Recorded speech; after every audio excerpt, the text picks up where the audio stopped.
Aha. Oh, no. This is what I needed to do. That's it. That's what I needed. Bam. Haha. There we are, good people. Oh. Oh, thank you, Nano, for subscribing. I appreciate that, but I'm not going to be providing much content here anymore. I don't think, not for a good while, I don't think. Thank you. That's very nice. Good to see some familiar people in chat. Inez, Kristen's here. I mean, I couldn't stop you from simping even if I tried. Like I think I've actively tried multiple times, and it just kind of always ends in failure. Yes, there is still the in-character stream that is supposed to happen at some point because money was exchanged. Hello, Radiate. Awesome. Oh, we got like 20 people in chat right now. Damn. Okay. Actually, hang on a second. Let me move something around. Oh, hello, Celestial.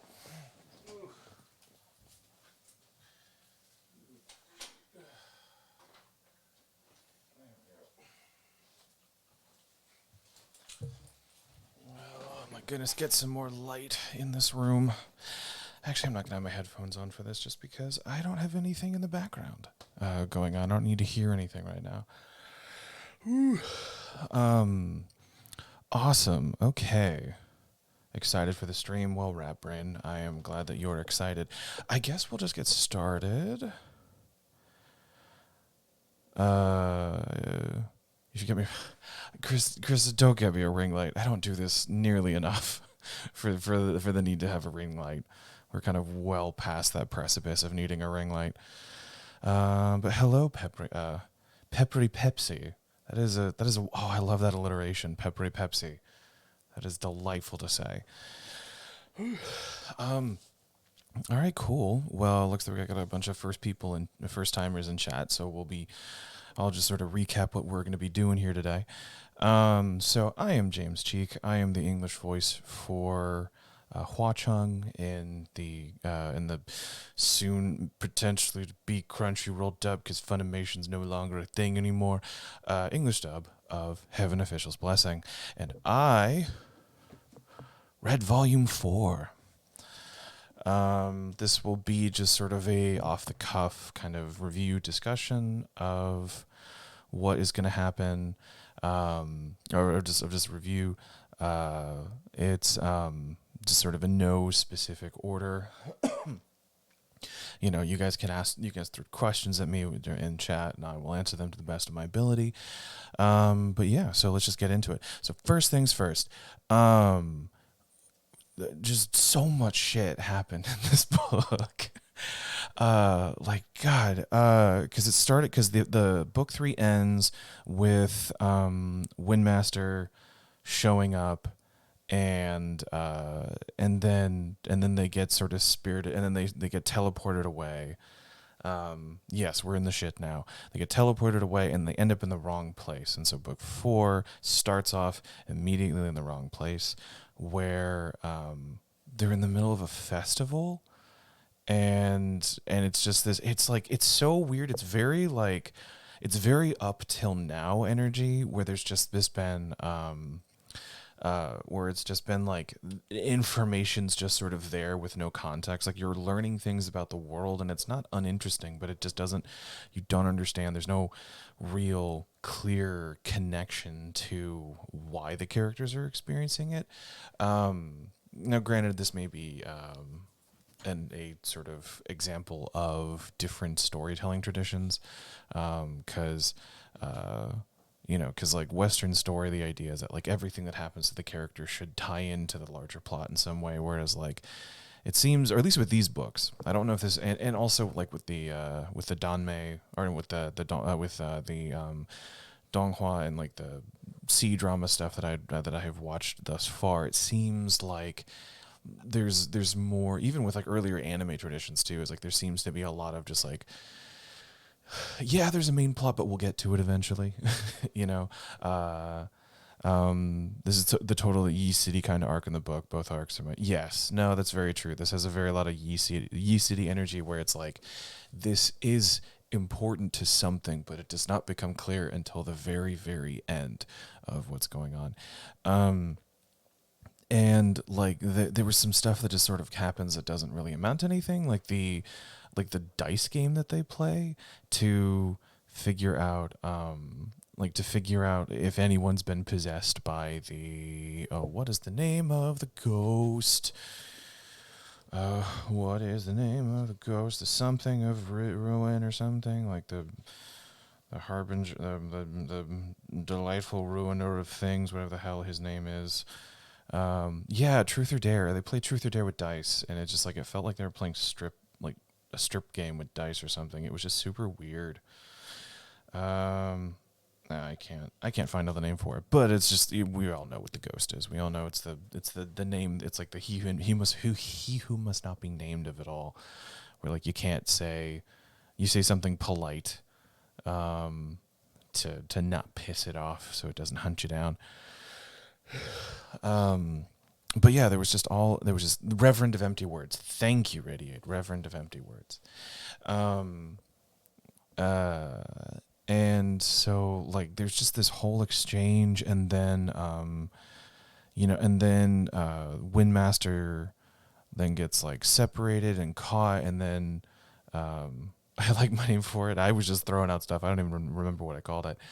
Um, but but yeah, there's just this. But there's the whole stuff with Windmaster, where like where they're sort of traveling with him. It's very like slasher movie almost, where they're just sort of like traveling through some spooky areas, learning learning the monster's backstory, and then all of a sudden, then the final girl gets separated from the group, and everyone's freaking out or something like that. The ghost of intrusive thoughts. Yeah, it's pretty valid.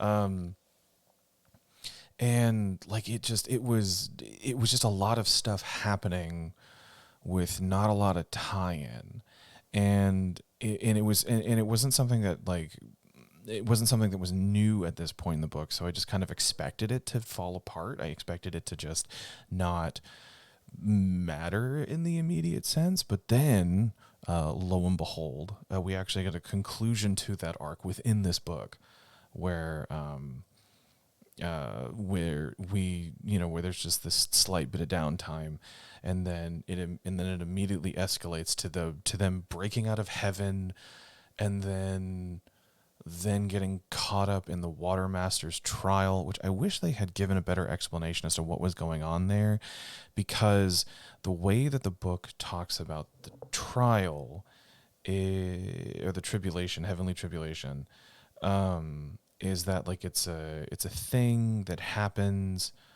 when when you get to a certain level of strength or something like that, and it's just sort of this test, but it like comes out of nowhere. Like, it's not really clear. Christy said it was a cultivation trope thing. I mean, it must be, because it just we got to level up. Yes, but he had to like stop a storm or something. Like, it was just this thing where it's like, everybody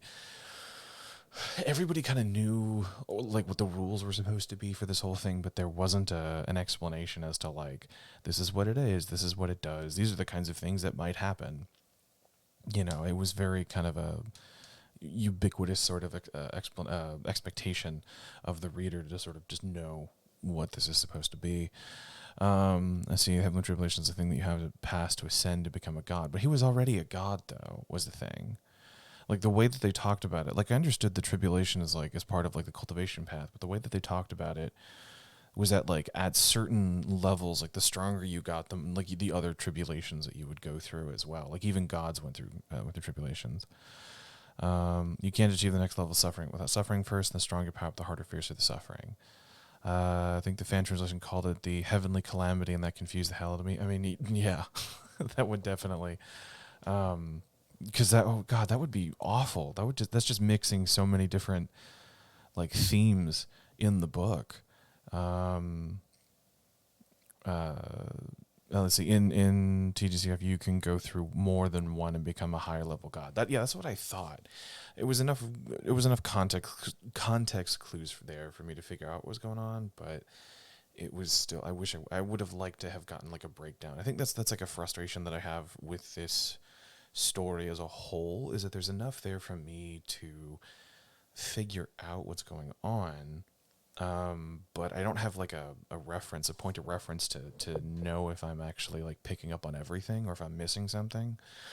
And so, there's this happens a lot in fantasy, especially like serialized fantasy with multiple books, like an author who must not be named for political reasons did this all the time. I didn't appreciate it. I didn't like it because I thought it was dumb, mainly because I didn't like the books. But she would like reintroduce concepts of how things worked in like every book, so that like with the assumption that like if this was your first book, then you would understand like what this item was or what that item was. And I kind of wish there was some of that in this book, just so that you got a lot of just so that some gaps, even if like I'm either aware that like there are no gaps there, that I understand what's going on, or that if there is any gaps, that it gets filled in with stuff.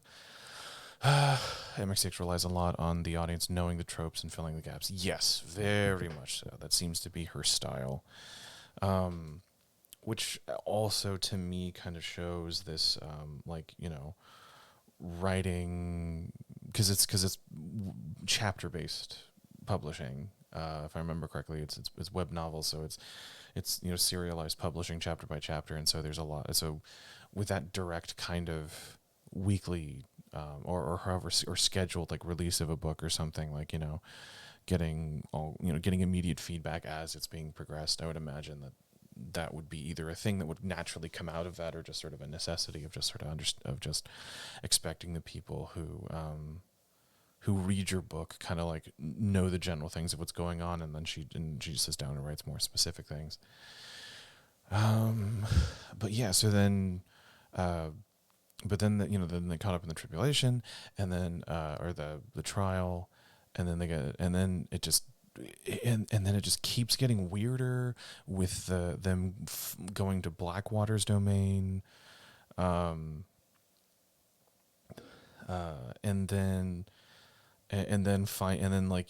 no one's there, and then it's super weird, and then you find out that like not on like the real identity of who Blackwater is, and that was like that surprised me, not necessarily figuring out that Mingyi was Blackwater, because that had been that was something that actually I found out initially when I was okay, cool. She posted it daily but pre-wrote most of it. Okay. But I found that out when I was initially doing research for the show, when we were recording the first season. I remember just reading stuff, and then I came across that and didn't have context for it really. So it was just sort of like okay, so I guess, because I think I was looking up like the other calamities, the other Ghost Kings, and then they were talking about how Blackwater was Mingyi, and so then I was like, oh, okay, I guess they're going to show up. And then there's that one scene in season 1 where Hua Cheng recognizes Mingyi, or recognizes Blackwater. Yes, the look. That was a whole thing when we were recording, because Jerry didn't know the full extent of what was going on, so they were confused, and everyone was confused when we were recording it. And then I was just like, well, like I'm pretty sure that that this person is one of the calamities, and that he catches it or something like that. Like this is a very recognizing thing, and so that's what informed the performance in that moment for the dub. But we weren't. But then like in reading like the second book and beyond, like it felt like I wasn't sure how Blackwater could be Mingyi. So I just kind of got to the point where I thought that maybe like he was like, I had gotten him confused with someone else or something like that.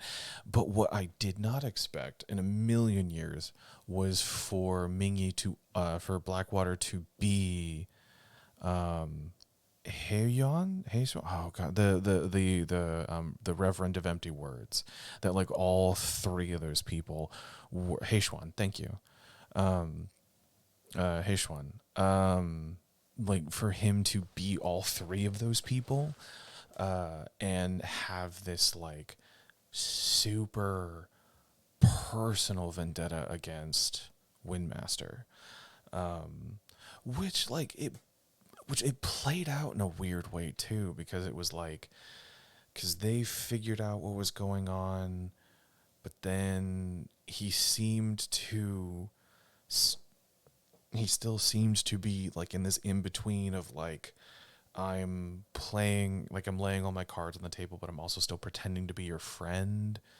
And it was this like where it got to the point where it was like, maybe he didn't really want to hurt Windmaster. He was wanting to hurt Wudu. He was wanting to hurt Watermaster, because he was the one who ruined his life. He was the one who switched the fates, and his younger brother didn't know anything about it.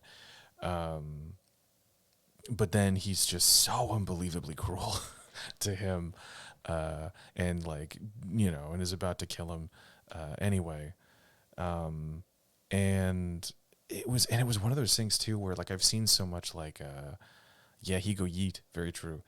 I've also seen so many like shipping fan art of the two of them, of him as Mingyi and Windmaster.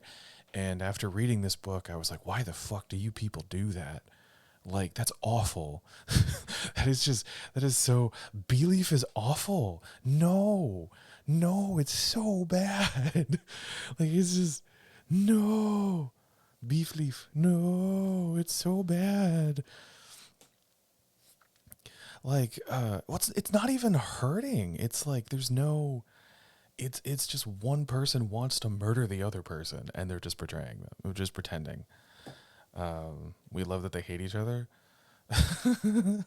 It's like, we're not saying it's healthy. It's interesting. Yeah, I don't even know. I don't even think it's interesting. Like, it's just like, it was interesting because like the interesting thing for me about the relationship is that like he is pretending, he is suffering the presence of this guy for centuries, as far as I know. Like, I don't, because they say that he had replaced the real Mingyi. Like, we never meet the real Mingyi, because he gets captured like the moment of his ascension, and so no one in the heavenly court knew who he was. They just knew that he had the power, and so then he pulled a Hua Cheng where he just completely disrupted the heavenly court, and then also started like garnering worshippers, and it was, and like the sort of like there were things that made sense character wise in the reveal of how he treated Windmaster, the fact that like he couldn't do any of the things that he as Earthmaster was supposed to do very well, like with the shovel, and and also just like him with the spiritual powers and stuff that he would use, and so there were just things that just were kind of weird with him specifically, that if it turns out that it's someone else pretending to be him, it makes sense. But what doesn't make sense to me is that he like just played the role for so long. A lot of it comes with like a black white clearly didn't want to hurt Windmaster at first, and even protected him against his brother in some cases. So then it brings into question about how much of this is acting and how much is genuine feelings conflicting with his need for vengeance. So he originally got close to the Windmaster to get revenge. However, even though he tried to, he actually came to care about the Windmaster, even though he couldn't kill him, even after all that suffering, which is why we shipped them. So that's a question. What is the friendship? Was the friendship real? Drama following a person you're directly responsible for ruining your life. Yeah, like that was, I kind of got that energy from the relationship, but like as soon as he murders his brother, then that all goes out the fucking window. like, well, and not only that too, but it's like he stole his godhood. Like he sealed away his spiritual power. He took it. He put a. I don't know if I don't think they officially said that they put he had a shackle put on him, but he was basically a human after that. After that moment, and also we didn't really get a clear answer as to why. She would have. Oh, I know. Like she would have had it. Had it coming. Like he turned out to be just a huge prick. Um, but wait, he switched their fortunes back. Is that? Oh wait, so that's what he did. So wait, how does switching your fortune like so now Blackwater is also just legitimately the Earthmaster? Is he just like legitimately a god and a ghost now too? Because that also is not making a whole lot of sense to me. I don't know if they get more into it in later books, but it's just like there's like some specifics here that like character wise, oh, he no longer has the bad luck sticking to him. Oh, okay, okay. Well, see, here's the thing about the bad luck stuff is that like he consumed the the Reverend of Empty Words, and after that happened, I just kind of took to assume that like because the Reverend was the reason for all of his misfortune, so as soon as he kind of became it himself, like then he had agency over that misfortune. So like I don't think he could have ascended to what he was as a ghost king if he was still like getting kicked in the teeth all the time like he used to be. It was like Shi Yang where he pretends to be a friend to use Windmaster, but eventually along the way we start to care about Windmaster. Who is Shi Yang? I don't remember who that was. Oh wait, are we talking? Wait, is that Ming Yi? Okay, yeah, I was about to say. Okay, hold on. I was like, is this Yi City shit? Yeah, this is some Yi City shit. Yeah, okay, cool. Yeah, he was Murder Gremlin. Xu Yang was Murder Gremlin. And yeah, he fell in love with with Modao's version of Xielian, essentially. Um, but there's a lot that I still don't really understand about Blind Boyfriend. Yes, but there's just a lot I don't understand about like sort of how it all ends up, like how it works and like what was going on during that time. Um, because for him, back to an earlier point where it was like he was still protecting him, but then he like turned he turned Windmaster into a human again. Like he took away his godhood, and then presumably he also like explained what happened, because we never get a clear answer about this. But like after when Shirudu shows up to pick up Windmaster, like he's mad at him, and we learn later that it's because he learned the truth of how he was able to ascend, and that his fate was switched with someone else, and so then, but then like but then it also doesn't make, because like Earthmaster was if I remember correctly, Earthmaster was with them for a period of time, and then they split up, and then that whole thing. But then they like met up and then met with Windmaster, and so there was like confusion there, and then when Windmaster comes and rescues them, he doesn't seem to be like engaging with him as if he's the guy who told him what his brother did, but more like, oh, my best friend Earthmaster. Blackwater wanted the Windmaster to turn his back on his brother. He wanted the Windmaster to pick him instead of his brother, which the Windmaster doesn't want to, as he loves them both. Do we find that out later? Is that a thing that gets revealed? Because they just like fucked off. Like they're just gone. After he murders brother, he like he just they just fuck off, which that had to have been, that whole sequence was just so weird because it's so no head, yes, no head, but that whole sequence was so weird because we're reading it from Xie Lian's perspective while he's in Windmaster's body. So like he's like going through his perspective on things, and also that um uh so he appeared as, okay.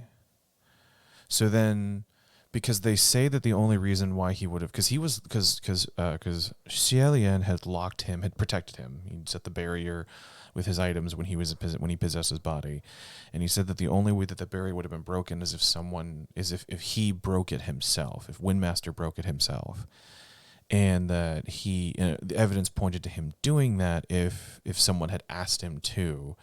So in that instance, Blackwater as Ming Yi was telling him to open the door, and then when he opened the door, he appeared as the Reverend of Empty Words.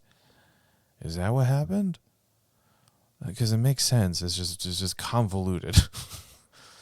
It's just so convoluted. I honestly, after reading book 4, like, because part of how I can help production, this is day job stuff as staff writer at Crunchyroll.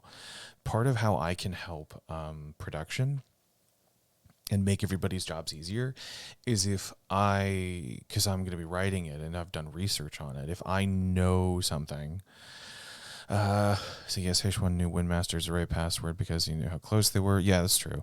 He used the generator to speak to Windmaster as Reverend and blackmailed him with the information about his ascension to get him to open the door. It's context with H1's actions, how the Watermaster called him out on it, and how the facts are revealed. It's context within. Oh, okay. So you're reading into Blackwater's behavior, and that's where you're drawing those conclusions. It's not explicitly in the text. Am I understanding this correctly? Chat, please. I would appreciate clarification on this. But while people are typing that out, but yeah, so part of how I can help production is by either answering questions or like Vinland Saga. You were reading it between the lines. Okay. So with but sort of my point. So like in Vinland Saga, there were a lot of season 1 characters that showed up in that show that were from a different pool of actors that were not Dallas based. But we needed to pull them in because they were local. They were local enough. And so like me, having read the manga before starting, telling production, hey, by the way, like these people from season 1 are going to be coming back, and they have this kind of really, they're this thing, and that way they can prepare for and sort of get ready for those things when they happen. Makes people's jobs smoother. Or like if there's, there was an episode recently where a previously unnamed character is named, and I was asked if this is a new character or they're reoccurring or something, and it was just I had to do some research to figure out that no, they were this person, they just now have a name. But that being said, if I were lucky enough, because I am in, if season 2 gets dubbed by Crunchyroll, which again there's no guarantees of that happening. There's just a lot of hope and probability. But if that were to happen, and if I were lucky enough to be the one writing it, because I'm in a position to do that now, part of my job would have to be like explaining the fucking mess of a story that this is. Like there's lines and they all connect, but they're just so everywhere, and it's just this giant tangled knot of like people being angry at people. No, I trust me. I will fight to be able to write it if I can. Um, uh, it's MXTX how it is. Oh yeah, no, Soda. I 100% agree that like that was Modao as well, like to a fucking T. I think when we were watching it, I kept asking like, why is this important? um, it all pays off 2,000 pages from now. I'm certain it will. I'm certain that there's going to be a payoff, but it's also something that like, because we have to be conscious of the progression of information as it's being presented in the show. With some people, with some people knowing certain things and some people not knowing certain things, you know. So like I mean like oh gosh like whoever ends up playing the male version of Ming Yi, like they have to be like I have to tell production, oh hey, by the way, the real Ming Yi's dead, or will be dead by the time that this story starts, and that this person's actually Blackwater, and that this is a whole thing, and there's just complicated emotions.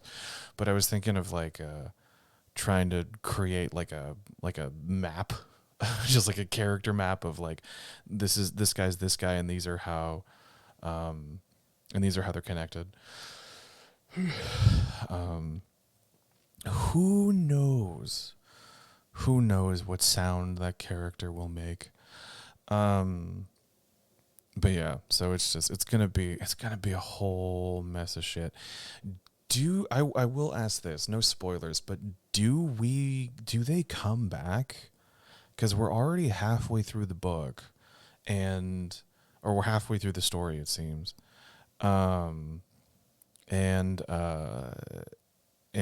like we're kind of moving away from that specific story and more into like the global thing. Like Hua Cheng finally spoke the quiet part out loud, and that like someone has been like trying to get yes, do Heishuan and Windmaster come back? But like someone has been, they do, okay, good. But someone has been directly involving Xielian in the drama that's going on. Windmaster comes back later, and other characters we only see as barely named are there too. Cool. Okay. That makes sense. That's very MXTX of her to just have random ass characters all of a sudden start playing pivotal roles. I'm let's see, being in the center of the bullshit is a reason is for a reason that it does get revealed towards the end. Yeah, no, Hua Cheng said as much. I think that's like the only part of the mystery that he's not involved in or knows right now, is who's doing this or who's bringing him. Because it was remember Rando NPC? I mean, fuck, even what is his name? Is it not Winley? That's a character in a show I'm writing. Kid with face disease, the ghost kid with the face disease. Lan Ying. Thank you, Lan Ying. Like he was someone who you just were just sort of like, oh, I guess he's here, and then like he's not. I actually feel really. I talked about this the other day on the Discord, which the invite to the Discord is open. It is on my Twitter. It's just sort of perpetually open. You guys can join if you so desire. But I was saying that I feel really bad because Caleb Yen voices him in the show, and Caleb at some point has to pretend to be me, pretending to be Lan Ying, pretending to pretending to actually be Lan Ying. It's like this whole mess of stuff. It's going to be fun. I can't wait for Caleb. I know he's gonna kill it, but I just absolutely love it. He's just gonna be and then like when the finally like when the facade drops and he's just behaving like Hua Cheng, but he still looks like Yan like Lang Ye. Long Yang. It's, oh god, it's gonna be so funny. Say your lines, but sound kind of sexy while doing it. I I genuinely don't know, like what we could do, because that scene is super weird, where it's like people are kind of like the only person who doesn't know that Hua Cheng is Long Ying is the idiot fighter man. I can't remember his name. Uh, but like but like Ling Wen is there, and like, and she figured it out, and so I was like, Quan Yi Chen, thank you. Or Chuan Yi Chen. I am butchering these names. I'm butchering the Mandarin. I need to learn those phonemes. I need to figure these out so I can do my job better. But I've been so busy. Um, but yeah, like the Chuan Yishen. Is that how it is? Did I say it correctly, people? Cool. Okay, Chuan. Um, but yeah, he's close enough. This is gonna be about as best as it's gonna be. Um, but yeah, just like pretty much everyone except him knows that he's Hua Cheng. So it's like we could, depending on how it goes, if the Chinese do this, because I don't think we would do this as like a decision just for the dub. Um, but if good enough, D's get degrees, as they say. Um, but it could be Caleb has to perform Long Ying as if he's Hua Cheng, which I would prefer. I think that would be delightful, even if it's less work for me. I really would love to see him do that. Um, or it's or they just have me do it. and just I have like I'm just a younger version or something, because it's just so open. But I think it'll depend. I think ultimately on what the Chinese do when they record that, which I imagine it would be whoever Long Ying's voice actor would be doing that. But that is definitely a scene I'm looking forward to if and when the show gets there. And then also just like, and then we start seeing baby Hua Cheng as he keeps just getting smaller and smaller. Little kid that do your deep Hua. Yeah, just this little tot being like, okay, we need to go. I will be here to protect you always. Some nonsense like that, but he's just this big. Uh, that'd be really funny. But yeah, so the Blackwater thing, is this the Blackwater arc that people keep talking about? Is this the Gaga? I'm wrong.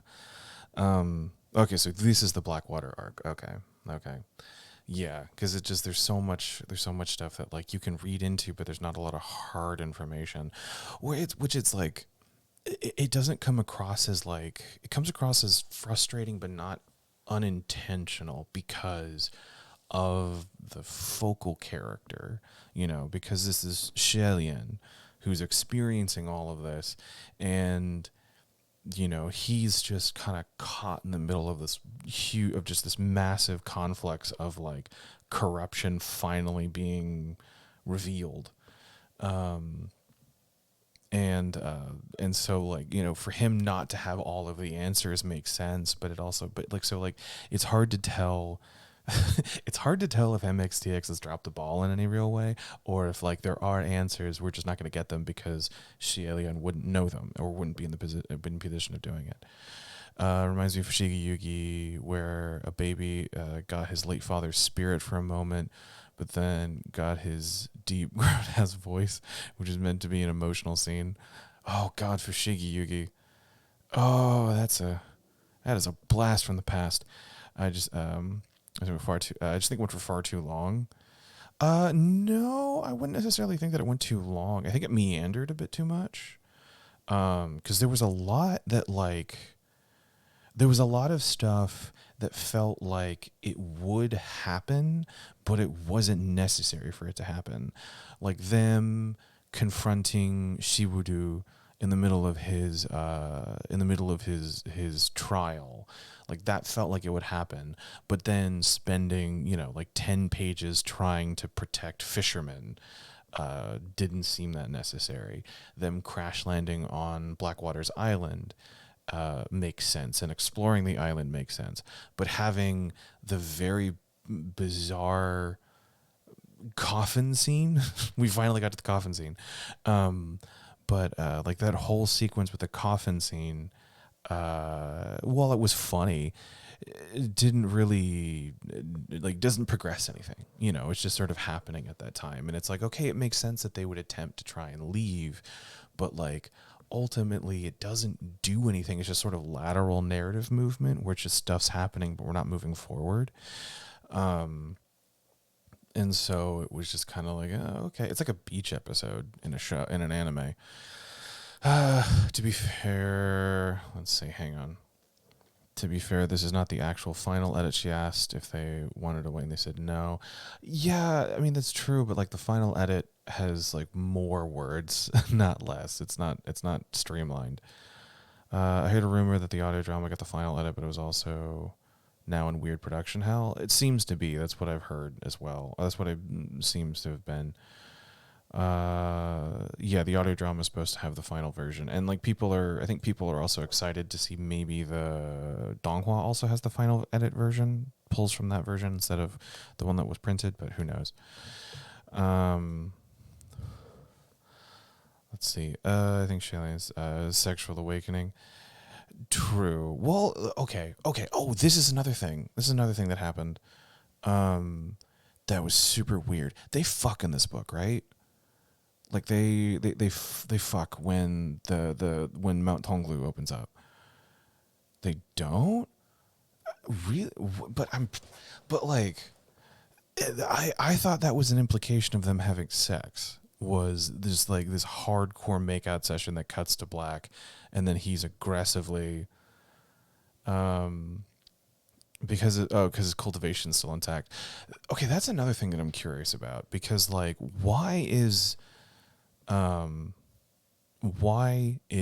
does Xielian still need to follow his cultivation path when his spiritual energy has been sealed away twice over?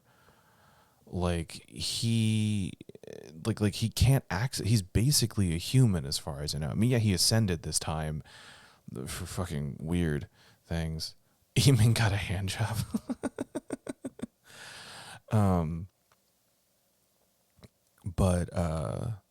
But it doesn't make a lot of it doesn't like after seeing Windmaster like turn, like, sort of being turned into a human, and them talking about how he is in that way, like it seems the only thing he would lose is like some durability, but like he'd still be long living. Like nothing that he has seems to would have been lost. He tried to live as a good person, and how it was taught that meant giving up all desires. I mean, that's fair. That's in line with his character. But I for sure thought that they boned. That it was just that they just like, also like, why? I don't understand why the opening, like with Mount Tonglu opening up, made Hua Cheng super horny. Like that was just super. I didn't really, and it was just like, it's like kissing is like spiritual energy transference, which is just a real convenient bullshit way of getting them to kiss. But yang energy. Oh, that makes sense. Okay. Okay, that makes sense. Zishan has no god power, but he's still some cultivation ability, to my understanding. Yeah, this my understanding is too, but like not enough to be significantly different from a person, just a strong person. This is why the book mentions Xieli being tormented because he didn't want to cross that line with Hua Cheng when he was not in his right mind. No, I got that much. He was effectively got stuff with blue ball. Yeah, because there is that line where he gave into his feelings. And so Oh yeah, Howard. Yeah, no, Howard was convinced that they boned, which was really funny. Uh, or as far as I know, he was convinced that they boned. Um, but yeah, so see, if he didn't have his cultivation, Kershak would probably fuck.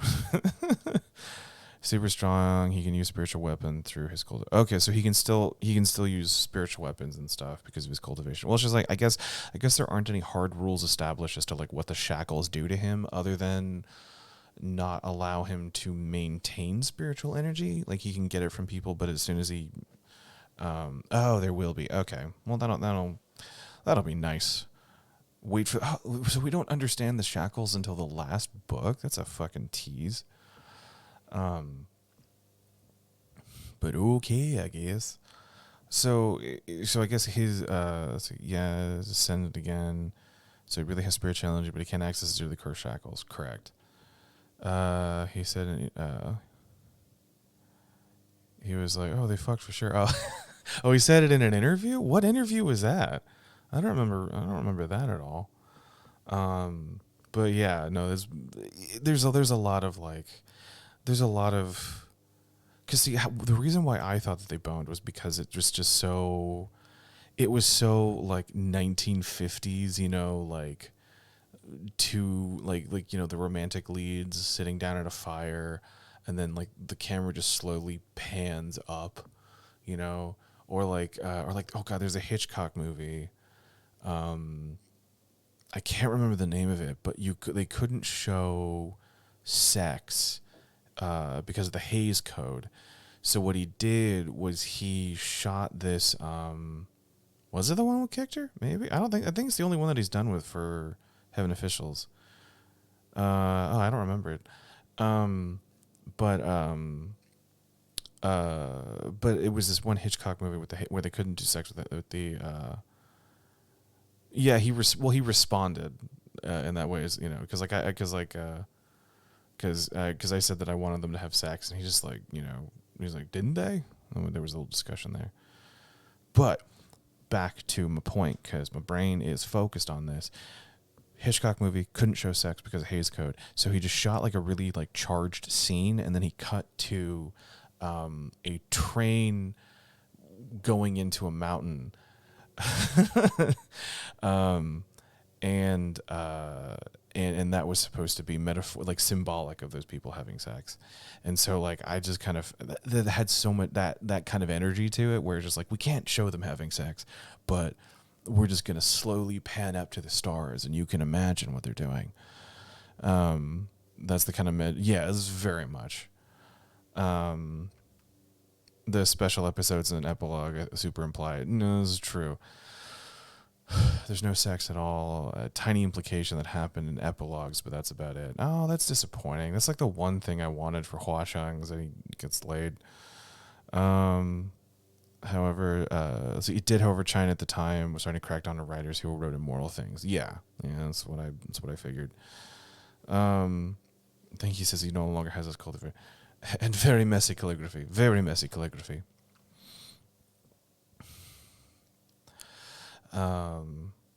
Well, okay, he gets laid in the sense that he's the most experienced. He's the most experienced lover of any of the tops that she's written. So he's clearly had sex with people before, but with who and for what reasons are meh. See, we are not there with him, but but we hear it has happened and see the. But we hear it happen and see the aftermath. Okay, is that in an epilogue? Is what you're talking about? Because like I was 100% convinced that they boned in this book, and that they just just sort of cut to thing. Oh, it was like bonus scenes at the end. Okay. But yeah, that whole sequence was the yang energy that finally makes sense. Mooching. Oh, he's not the most experienced. He's just the best at it. Okay, I thought she said it was he had the most experience. And poor had to go through all of that more than once without Sheila. Yeah, because like that is interesting because is he older or younger than Blackwater? Hello. Hello, Majork 600. Um, but yeah, is he older or younger than Blackwater? Because my understanding was that he was the last person to come out of Mount Tonglu. Um, oh, no, Blackwater's younger. Oh, he's older than Blackwater. So he was okay. Um, would be Windmaster's age. Okay. So, Elon Black is older than Watermaster. Oh, okay. So okay, so he did at the very at the very least he did at one other time, um, experience that.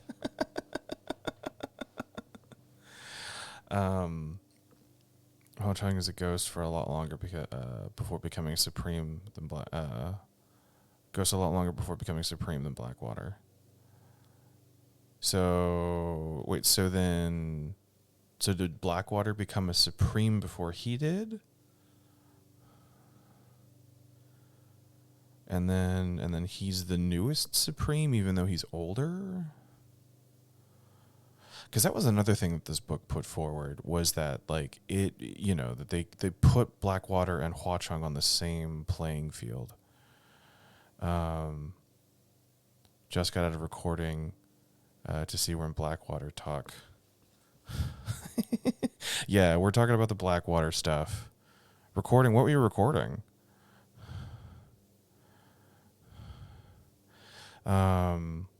Twice has been a calamity longer. Okay, around the same time, I thought, or am I conflating fan? Well, no, Kristen, I think you're kind of onto something with that because it is sort of implied because they or at the very least like how they're described is like they're on the same level, they're on the same playing field. So like I kind of assumed initially that they had become supremes around the same time, if not in like the same event or something. Timeline details are funny. I'm pretty sure Hua Cheng has been around longer, so as long as he didn't learn. Kieran. Okay, cool. Hey, dude. But yeah. I thought Hua Cheng and Blackwater became calamities at the exact same time. I remember that wrong, chat. I don't think so, because they say that I think they said that they became Supremes at two different events, at two different openings of Mount Tonglu, but like how far they were. One calamity per opening. Yeah, that's what I thought. Hua Cheng would have become a calamity shortly after Shilian's second banishment. Oh, okay. I'm lucky this was the book that you just finished. Yeah, well, me too. Me too, Kieran. So both of those things should have been way before that happened with the Revenant of Empty Words. Those should have been way before what happened with the Revenant. Okay. Timeline is just not important. This is when you have like characters who are nearly 1,000 years old. Like the timeline of things seems to just like MXDX does not seem to care. It's been a hot minute since I read the last book, which I think walks you through everything. Oh, okay. You reread book 1 more recently? Oh, nice.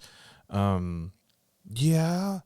And like the frustrating thing about muddy timelines with MXTX books is that like the stories, or at least with the two that I've sort of experienced thus far, is that the timeline that the characters are such that like it's full of unreliable narrators, in that they're either lying or they just would not have all the information. And so she changed MT's timeline twice. Oh, Jesus. So it's like, so it makes sense. But yeah, so like because of the unreliable narrators, it makes sense as to why some things are not, like some information comes in weird places, or why some things can be seemingly be true at the same time, but it doesn't make sense as to like when or how that happened. Like there's sort of this implication that like the answer's there, but it's just not, just the people who have it are either dead or not going to tell you. and like we're kind of getting into that area with Heaven Official's Blessing, and it's just like me. Hua Cheng is 200 to 300 years older and has been a calamity before Blackwater. Okay, thank you, Pepsi. You just checked. Okay, thank you. All right, so well we have chat has just checked. So he was a calamity before Blackwater. Okay, so he did go through the experience at least once. Okay, I guess he just had to handle himself by himself. I say MSD is better written, at least in my opinion. It's more cohesive. I can't speak to how it's written. The story seems tighter thus far, but we're kind of in the muck of this one, so I can't really say that until I've finished reading everything so far. But from what I've seen of Modao, that seems to be kind of like where it's going. But Modao also needed the novel. Okay, the Donghua was all over the place. Yeah, no, the Donghua was all over the place. Well, both the Donghua and the Untamed were all over the place, but I think it's because it was told chronologically rather than in flashback, like the books are apparently. So I am interested in getting the manhwa and reading the manhwa. I'm curious as to if the uncensored bits are going to be in there, or if Seven Seas is gonna like black bar them or something. Is smaller scale, so it's a tighter story. True. No, very, very true. This is cosmic level stuff that's going on. But yeah, so the whole thing.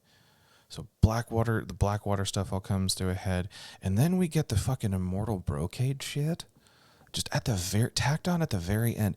It was so, it's pretty true of the novels, from what I understand. Yeah, the censored bits are on the artist's Twitter. I've seen those, but I was secretly hoping that they would be in the books. Just cause it would be really funny with because Seven Seas has a smut branch that they publish stuff under, or a spicy branch, I should say. But the immortal see the part. Remember when I complained really hard about random side tracking before? This is it. Oh yeah, just all the random shit that just starts happening. I should give Wanji a tiny baby dog. But yeah, like but the immortal brocade is just like it comes out of nowhere. I thought it was going to be like book 3 where we sort of get the beginning, like the first third of what the story is going to be, and then like in book 5 it fleshes it out more. But no, we just get this tiny little side quest that with just world-shattering implications, where we find out that Ling Wen is super corrupt, and is probably not the person behind everything, but surely has been playing into it, maybe willingly, and is in love with the person that she may or may not have murdered with the brocade. I'm secretly hoping that not secretly, I'm hoping that whoever the ghost that is the brocade is the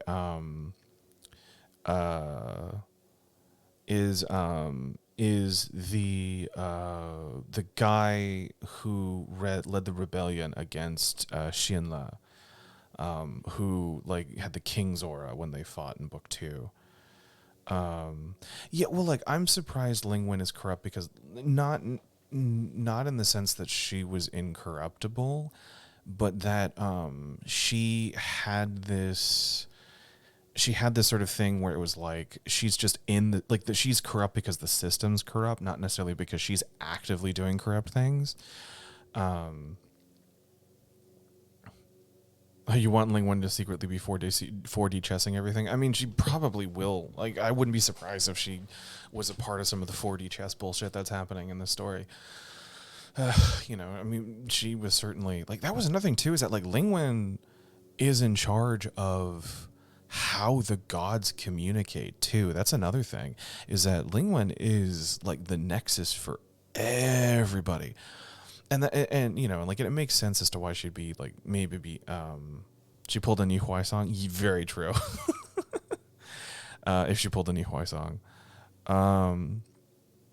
You absolutely felt betrayed. Uh, so I was just waiting for everyone in heaven to show up as because you're a cynic. I mean, yeah, that seems to be a theme in MXTX stuff.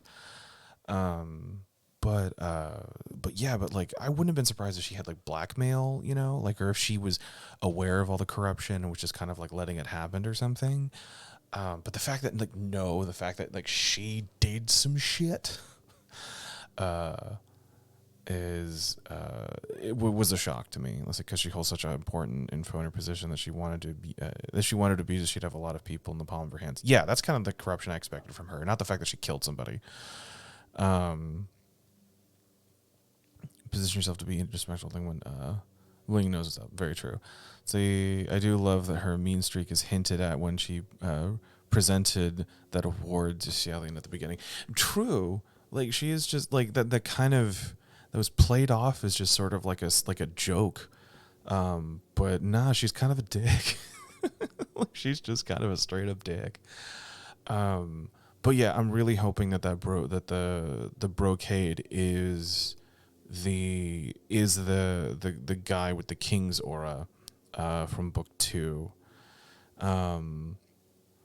because like if fucking Heishuan can be Blackwater, then certainly that rando guy, you will learn more. I'm certain that he's going to show up in an important way, and it's like for something like you don't. I would be mad if they introduced something that potentially shocking and just did not. Wasn't King or dude Lan Ying at the first? No, because Lan Ying was just a kid who had the disease. King Oragai didn't die. He tried to kill him, and the King's Aura prevented it from doing it. Was also named Lan Ying. He was the first Lan Ying. Just coincidentally the same name. Okay. Who do I think the main antagonist is? Jin Woo. Or Jun Woo. Like 100%. As soon as he fucking showed up, I was like, oh, this guy's gonna be the big bad. Is Jun Woo. And I've seen spoiler things that I haven't dived into further that kind of confirm that suspicion. Yes, Jin Woo. But yeah, no, the Emperor. Like 100%. I'm 100% convinced that the Emperor is behind everything. I mean, the fact that he calls him Xianle, even though like just even if it makes sense as like a cordial thing, like it reeks as like I really just hate you. I really hate you and I want you to suffer. So that's my ultimate prediction for that. But the brocade stuff just comes out of nowhere and it gets resolved really quickly, and then it just like destroys everything. And then we have 4 other books or 3 other books and I guess a bunch of epilogues. You didn't realize it was Xiaolian's title. It creeped me out. Yeah, same. That was something that I initially was just like, oh, he's being a huge piece of shit. And then I think in the second book they talk about how that's his actual princely title. You're saying you don't trust the top dog of a system that so far has shown to be full of corrupt people. No, I know. Surprise, surprise. Let me call you by your name of your fallen empire, which triggers a lot of traumatic memories casually, right? Just, in front of everyone to remind them of all the bullshit that you did. Which I still really want to know about his second ascension and like how the fuck his third ascension happened too. Like there's just so much specific to him for him to be in the position that he's in. Just like it doesn't make a whole lot of sense. I wouldn't be surprised if Jinwoo was just like helped him ascend a third time just so that he could be like a patsy or a fall guy for whatever's coming down the pike. Third isn't explained? Oh, well, okay. He just collected scraps enough to become a god, I guess. But yeah, so that was so book three, just so much. I also have a virginity sword. I the power of recycling, very true. Yeah, he Captain Planet his way into divinity. Um, but the virginity sword thing, I'm not so much like it's creepy that he has it. It definitely like gives off some like incel energy. um, but I think the weirder thing is that it was made. Was it commissioned for him? I don't remember because they talk about it briefly when it first gets used. It's giving me Minecraft YouTuber. Very true. Yeah, that's also kind of up there. Um, because they talk about his like weird collect, like he's just very proud of his weird collection of swords. Um, no, I don't know. I don't know what the section ascension is. I know that the book 5 is about Mount Tonglu. Original book 4, so like book 6 then. Um, yeah, so if it was made for it or found it, yeah, I couldn't remember if they said that it was commissioned for him or not, but it was just like the fact that somebody made that sword is really fucking gross. Like we don't know where it came from. He just has it. Yeah, it's just weird. It's just super fucking weird. Um, no, we have not gotten to rock bottom yet. I think book 5 like is sort of the precipice of rock bottom, and then book 6 going into book 7 I think is when the calamity arc happens. As people have been saying. Because I don't remember where I learned this, but I think he breaks bad at some point. I think just fan stuff. Because um,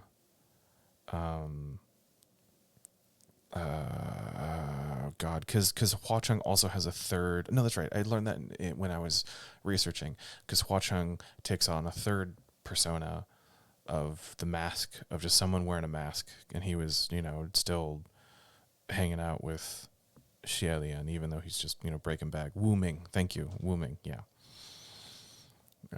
So that's gonna be a thing. I need to get a once that happens, I'll have to get a Wu Ming print so I can have a Sanlang, a Hua Cheng, and a Wu Ming.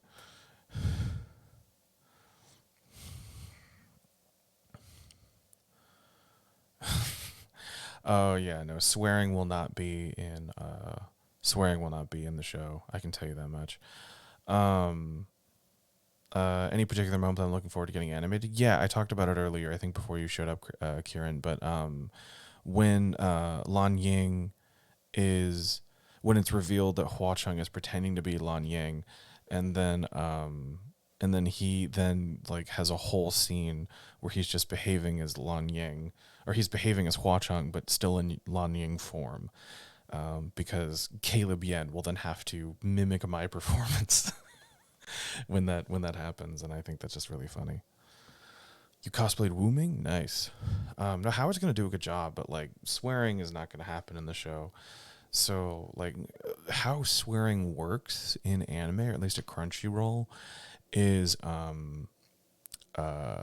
is we only use swears that the translation puts in the script. So, and I don't know how swearing gets like determined. I mean, just if you wanna hear him say, if you want to hear Howard say fuck, then just fucking watch his streams. Um, but I don't know how the translators, like what the logic for the translator is in terms of choosing a swear word over something else. But as a writer, like I'm not allowed to use a swear that's not really there. Or occasionally I can throw in like a sort of medium spicy word, but it has to be approved, and it can't just come out of nowhere. Um, Imagine a lot of damn. Yeah, there's probably gonna be a lot of dams. A lot of dams. Maybe some bastards. Bastard and damn are kind of like the medium spicy words that show up in anime a lot.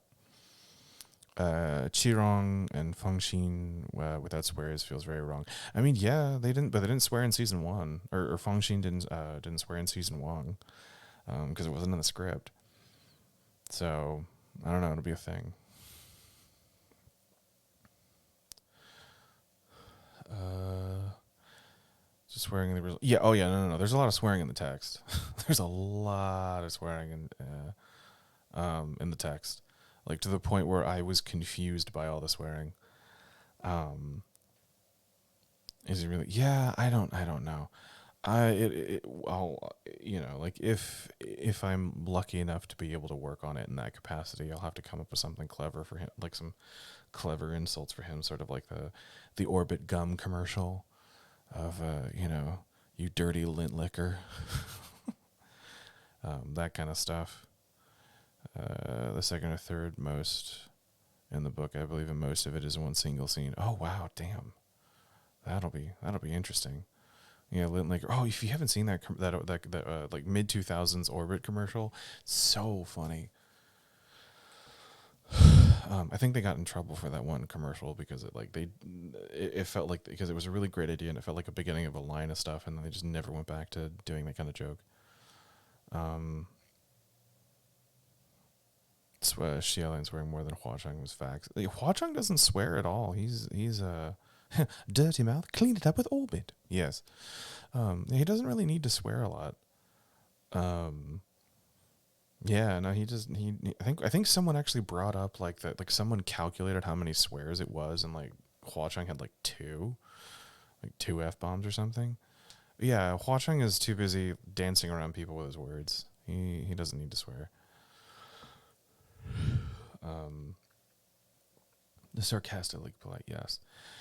But yeah, so I'm trying to think if there was anything else to talk about in this particular book, because we kind of talked a lot about just the random weirdness that happened.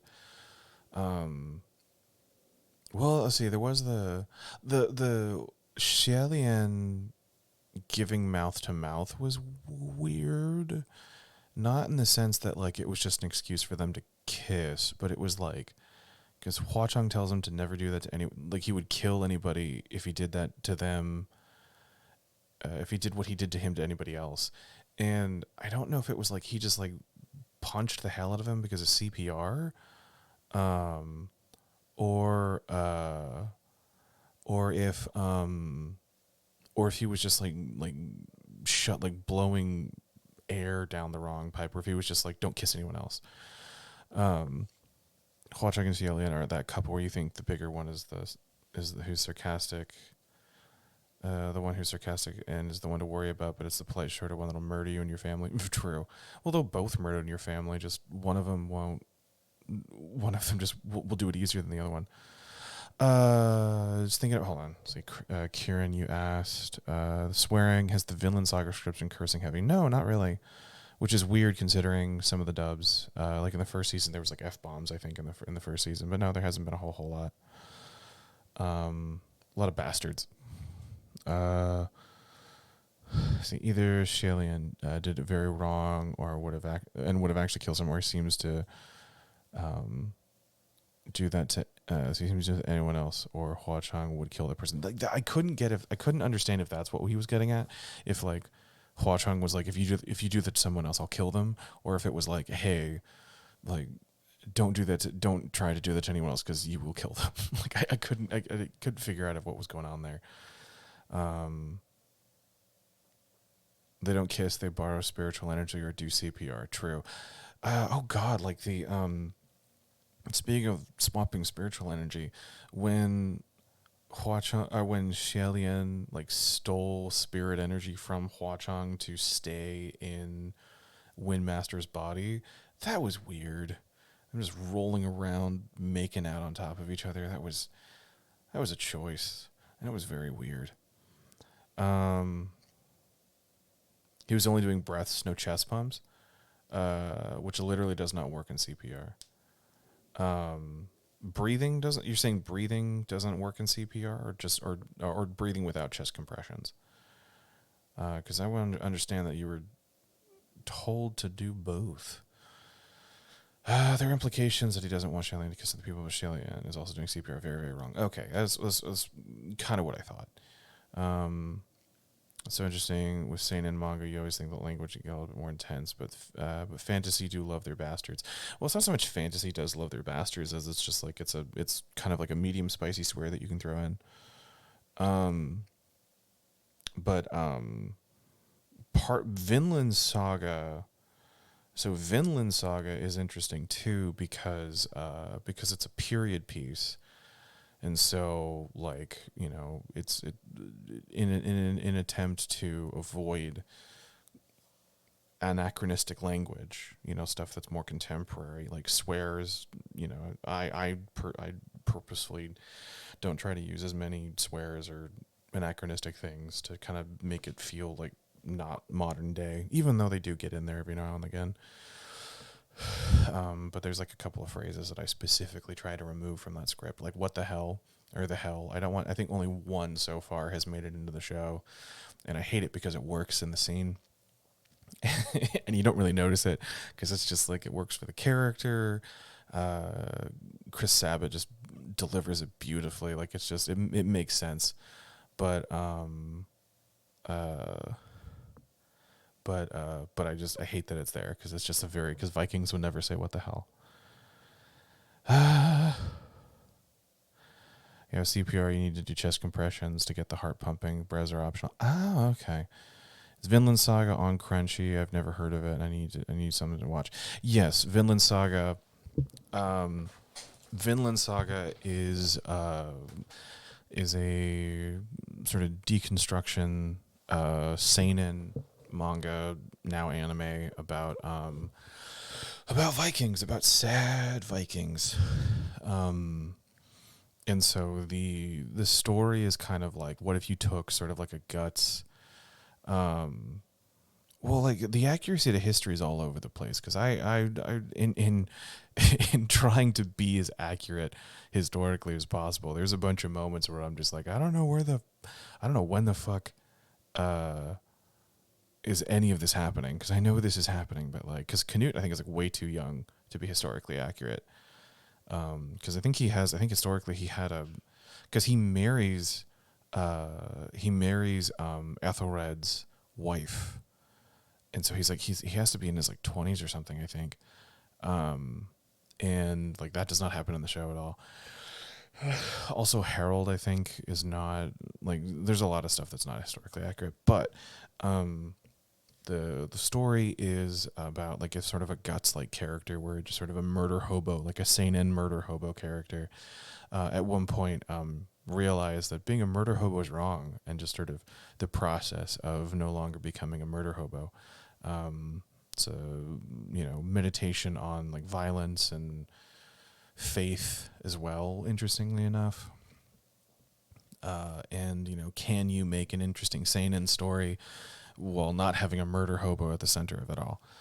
And so it's something that like I appreciate because it's really good, like it's really well done.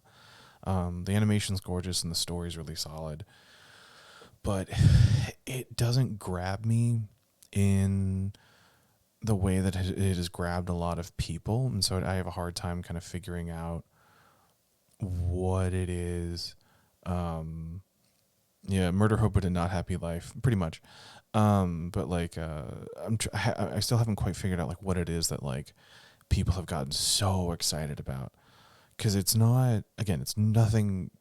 The show has not done anything wrong. The show is doing an incredible job. But it's an anime, so like anime bullshit gets in the middle of it. So it sort of breaks the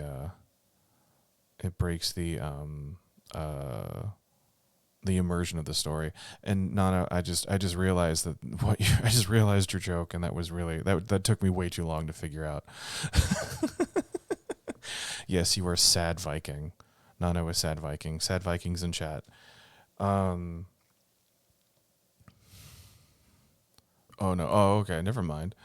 Then I guess yeah, I need to sit down and check out the main series. I remember checking out the first several chapters of the manga and enjoying it, but interesting where the narrative goes.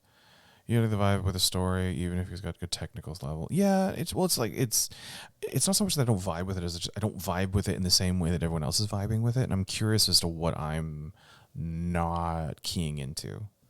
Like what is it about this story that just has so many other people just like chomping at the bit for it, that I'm just like, it's good, but I don't know necessarily why. Except for Word of Honor, one guy was very happy to be a murder hobo for a bit. All right. Well, that is. I'm gonna call it now for today because I have to get back to work. Speaking of writing for Crunchy, I got to do some work. Get ready for tomorrow for this next bit for the next week. But yeah, so that was volume 4. I will have the and as always, I will have the auction up for for someone to buy volume 4 probably in the next hour or so. I did not initially, all right, because I didn't have it prepared, and so I'll have that up probably by end of day today, so you guys can start bidding on that. The all proceeds will go to a an LGBTQ charity here in Texas. I believe this time is Equity Texas, or Equity for Texas. So so yeah, so all that will be going to help them. Oh, you don't have the book? Cool. Well, hey, you can bid on it, and then I will write like a whole mess of stuff in the I think it's called the opening leaf or something, the first blank page of the book. Um, but yeah, so awesome. I'll see you guys around. I'll post about once the thing is up, and I'll have this also on my YouTube in the next day or so. So whoever missed it can watch us discuss book 4. All right. Well, thanks everyone for checking out today, and I'll see you guys around. Bye.